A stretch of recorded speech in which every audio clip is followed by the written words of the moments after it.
Welcome to a new edition of the Famous Interviews with Joe Dimino. On this episode, we talk with master coach, author, and speaker Tim Wade. After living the first half of his professional life as a filmmaker and actor, he switched gears and found his true calling in life. After being blindsided by a divorce bomb and a runaway wife in 2015, he turned his deepest wound into a powerful message of transformation that he has shared with thousands of men worldwide. As a master coach, author, and speaker, Tim teaches men the counterintuitive secrets that helped him become a calm, confident, and compassionate father and partner. Enjoy this interview. Thank you for taking a minute out. And before we get into your life as a coach and as an author and, improv and all of those things, I want to know, for the last 3 years, we've gone through quite a thing with COVID. And I'm curious how you survived it, how it's changed the way that not only you live your life, but the way that you conduct business. Wow, that's a great question. First of all, I was fortunate to be a coach that works with people all over the world. So I was already, working at home virtually. So Zoom was my office, with my clients and all that. So in that sense, I didn't have to switch to, not commuting to work and all that. That was easy. Aside from some things like I also conduct retreats in person and meetup groups, had to change those. Either cancel them or make them virtual. So it didn't change my business a whole lot, except that I knew that, I work primarily with men, and I knew that a lot of guys were suddenly, so to speak, 24/7 with their spouse that they were probably having problems with. And they needed even more support than normal. So I started adding things to my virtual practice. Instead of doing a meetup every other week or so, I started doing weekly calls so that guys could call in and go like, okay, how do I not, wish that I could smother her with a pillow, so to speak. And that's one way that it changed. So there was a lot more support going on. The guys needed a lot of help. I never worked at home. I'm going crazy. The other thing that I learned during it was not business related, but my ex-wife and I are very, very close friends and good, really great co-parents. And when COVID started, she was very nervous about it, like many people were. And she said, would you mind just coming this weekend when the lockdown started and just staying with us for a couple of days, which is something I've done before. It's not a big deal. She said, I'm just nervous, and I just would like having you around. I said, absolutely, no problem. I ended up staying for 5 or 6 months, living in her house, in the guest room. We weren't getting back together. We weren't getting remarried, none of that. But we did get a unique chance to cohabitate again under completely different circumstances because it's been 7 years. It had been, 5 years at that time since we had been divorced. And I found out that I'm a better husband now than I was when I was married. And I learned in real time, as lived, how I could go back into my old habits in relationship very quickly and how I could decide to change those things. And she did too as well. And she's also a coach. She has been for 22 years. And she told me finally, a few months in, she said, I saw all of my old bad habits come up and I changed them, and it made such a difference to treat you as an honored guest and not like my old husband. And I let so many things go, the things that used to bug me, that tweaked me, and all of those things. And I thought, this is a rare opportunity to spend time with and so we ended up having coffee every morning before the kids got up and having a great time. Just such great connection. And by the end of it, neither of us said, okay, that's it. We're back.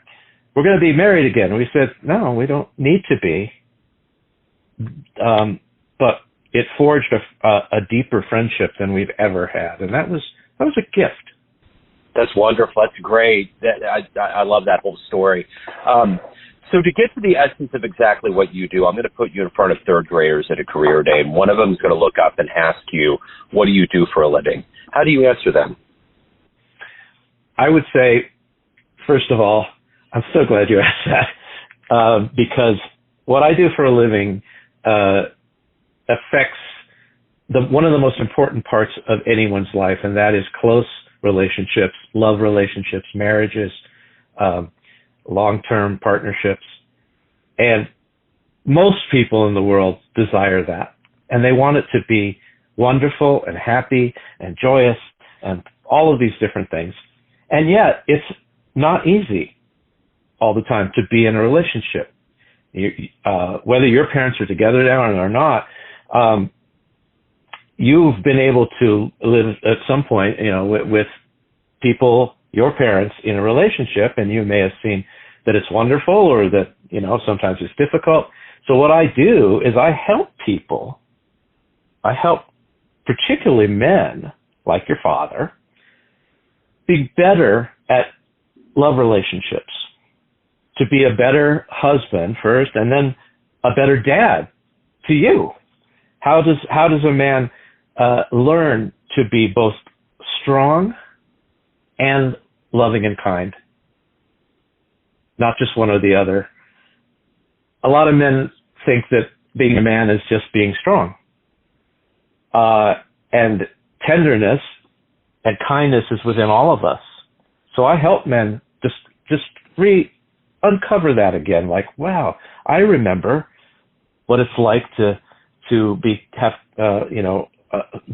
close feelings, to be affectionate with my children, to be patient with my children. So that's what I help them do when they've maybe forgotten how to do that because they're older. Does that answer your question? Yeah, sure. Yeah. So when you were in the I'm asking the third grader. So you're the third grader now. What did you want to be when you grew up? When I grew up, I wanted to be a film director and an actor. Are you happy with how everything turned out? I am, because I was a film director, actor, writer, and producer for the first 25 years of my life. That was my first career, and I loved it. I lived in Hollywood, and I did commercials and television and small parts in movies, and I created things, and I worked for Disney and Universal Studios creating theme park attractions at one point, which I loved. So yes, I am very happy, because if that had not fallen apart in the crash of 2009, that was the kick in the pants that I needed for the second half to say, it's time to move on, Tim. You've done that. You did it. You started when you were 17. You've been successful. You've never had to work a different job than entertainment industry. Yay. Time to move to something else. It's now the second half. You built your empire. Now it's time to give back. And I didn't know that's what was going on. I just thought I lost my job. I lost my career. I lost my business. Out of that, I started helping others build their businesses. And so I became a business coach and marketing coach. I quickly learned that marketing coaches and business coaches are actually life coaches, because most of the problems with entrepreneurs are human problems, not business problems. And I loved it. So I got trained, I got certified, I started doing it full time. And then another bombshell landed in my life, this in the form of divorce. An unexpected divorce at the time, as it happens to many guys. And out of that deeply wounding and painful experience, I found another thing that I could share. And that's my third act, I guess you could call it. It has been, how do you survive a marriage crisis and ideally turn it around? And if you can't, get through it and thrive afterwards. Interesting. My son's actually 18. He's on the autism spectrum. He works at a amusement park. It's like his therapy place. If he found out that I had spoken with someone that designed a theme park ride, you would be his immediate hero. Well, it would not be the first teenager who has said, that's actually a job? You actually got to do that? I'm like, yeah, I know. I was surprised myself. And also, by the way, I have a 19-year-old that's on the spectrum. So I totally relate to that as well. Yeah, it's interesting. So, and the one thing that's interesting about Miles is that, you know, we have worlds of fun here. So when he's on the ride, I've been on the ride thousands of times with him. Every time he's on there, there's all of this shaking and everybody's making sounds and things are going on. He's just totally centered. It's like all of the world usually like rotates in this strange way. But when he gets on that roller coaster, everything is calm. He is in his place. Wow. It's wonderful. Yeah. That's interesting that you say that because I took my kids to Universal Studios a couple of years ago, and my daughter, who's on the spectrum, went on this Hagrid's Ride the Motorcycle. It's an amazing roller coaster. She wanted to go on it over and over again, and she's the one who usually doesn't like too much noise, too many crowds, overstimulation, right? Yeah. So there's some, and I asked her, I said, do you really like that? She goes, oh, it's awesome. And so it's a type of stimming in a way that just like you say, she was giggling and laughing to my heart's delight as we were riding on this, what I found a pretty scary roller coaster. Yeah, it's a wonderful case study because it's something that you just wouldn't expect. And the other thing with him is the very first time I took him on a roller coaster, he lost his sunglasses, and I was trying to film, which I shouldn't have been. But when I put my phone, realized I was getting shaken violently on the first hill, I put it in my pocket when he lost his glasses, and it still filmed, and he has that video and still listens to it all the time. In fact, he took a ride on the world's largest water slide ever. It was at an amusement park that's been closed down because a horrific accident happened and a kid died. But I filmed that with a GoPro, and he still watches that all the time. So he still only lives through the moment now because he goes and he works at the amusement park. He loves to relive them. So it's an interesting case study. I'm curious with you, especially with your history, if you could meet anybody on the planet alive right now, who would you love to meet and talk to? Brene Brown. That was quick, huh? Yeah. Yeah, it's on my list. Yeah. I have a short list of people that I also think I have the possibility of meeting with and talking to. It's not out of the realm of possibility, but I'd love to sit down with her. I love her work, and her sense of humor and her storytelling is so brilliant. And, I know she's not exactly an extrovert. It's surprising considering how the YouTube stuff and all the stuff she's, TED Talks. But yeah, that's one of them. Way up there. Who has consistently been kind of a hero or a role model for you in your life? Aside from my dad, my dad was absolutely a hero for me when he was alive, and so everything I learned about being a good man, I learned from him. But in terms of outside of my family, there's a guy named. It's interesting. My heroes are kind of not famous necessarily. There was a guy named Scott Peck, M. Scott Peck. He wrote a book called The Road Less Traveled, and then several books in addition to that. And I saw him speak in public his last time he ever did a speech or a talk, and talked to him afterwards a little bit. And that one conversation and that talk changed my life. And he became a hero for me. Just his approach to life was to embrace the mystery and paradox of life and the ambiguity of being a human, not to seek black and white certainty. And that's how I grew up. I grew up with a mom who everything was black and white. Everything was good, bad, right, wrong, yes, no gray area. And I adopted that when I was an adolescent as a way of being. And then when I was in my early 30s, I started to question that. And serendipitously, I got to go see Mr. Peck. And he opened my mind to the idea of love. What I think it was Rumi said, learn to love the questions more than the answers. That's shaped my life since then as a seeker, as a lifelong learner and seeker to delight in things that I'm still get to explore, as opposed to, oh, been there, done that. What's been the best fan letter you've ever gotten from the work you've done? That's an interesting question. There's two, actually, when I think of it. One is a client that I had we worked together for almost 2 years, starting with his wife dropping the divorce bomb and saying, I don't want to be married to you anymore, all the way through his divorce to becoming single dad, to then starting to date again and getting into a long-term relationship. And then about a year or so later, out of the blue, he wrote me and he said, I just want to let you know that you have had such a profound impact on my life that I would say you actually saved my life. And I was just so touched. I didn't even know how to hold it somehow. It felt like, I don't know. I felt like I wanted to say, no, you did all the work. I just pointed at things and said, try this. So that was very touching to have someone actually say that, to think that I was able to play that part.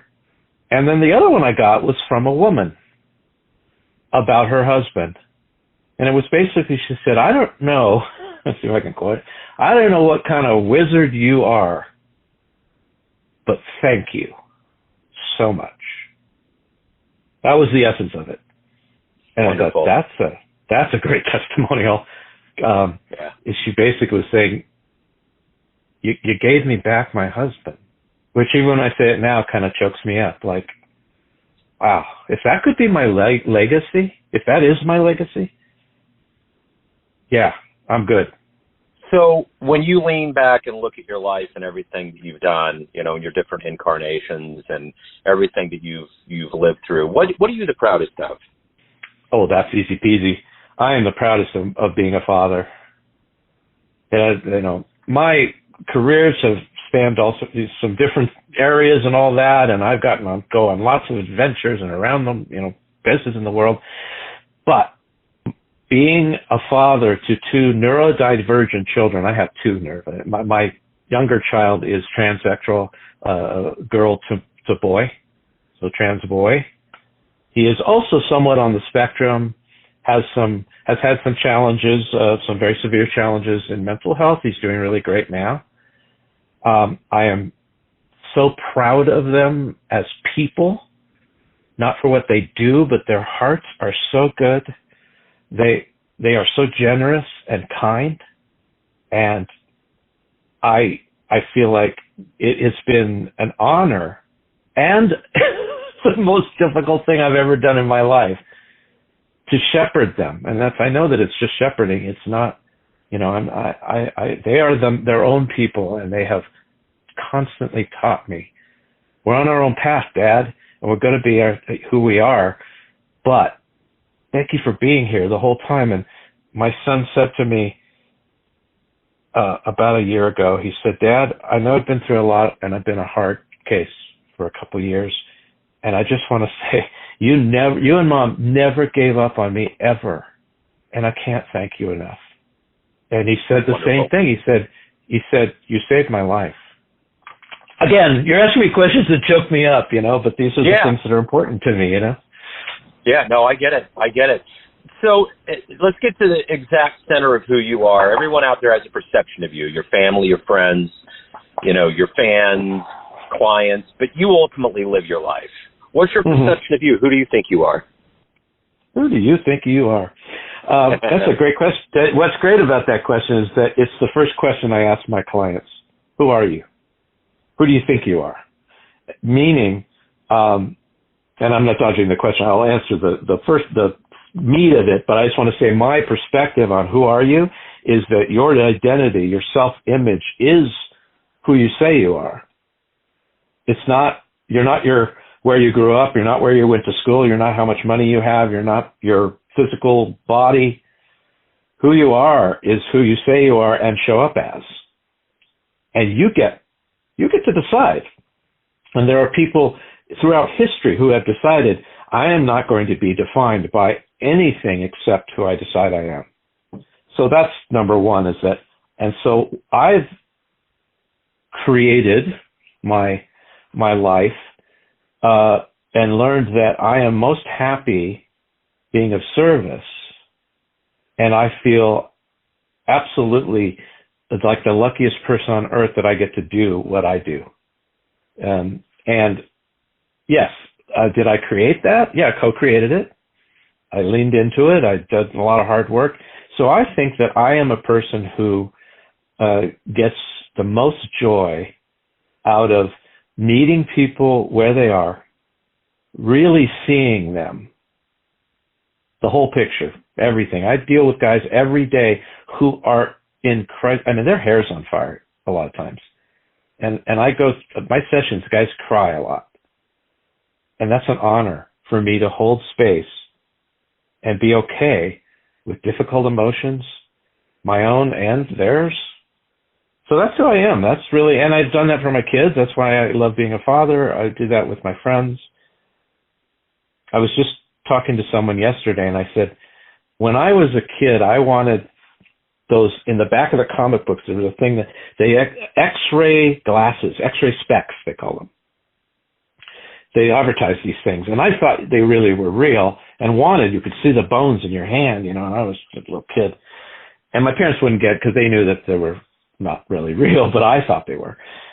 And I grew up to be someone, especially in the second half of my life, that I love seeing into people and doing it without judgment and agenda so that they feel seen.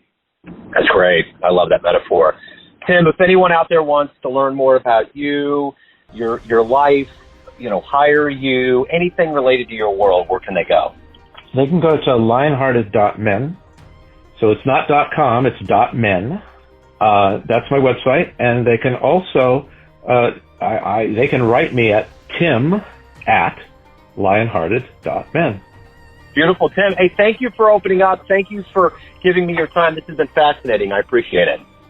Absolutely. It was my pleasure. Thanks for tuning in to another famous interview with Joe Dimino, where we cover the world of art, literature, business, spirituality, relationships, music, and more from around the globe. If you want to hear more interviews, visit the Famous Interviews with Joe Dimino channel on YouTube. You can find us on Spotify and Apple Podcasts as well. Thanks again for listening, and until next time.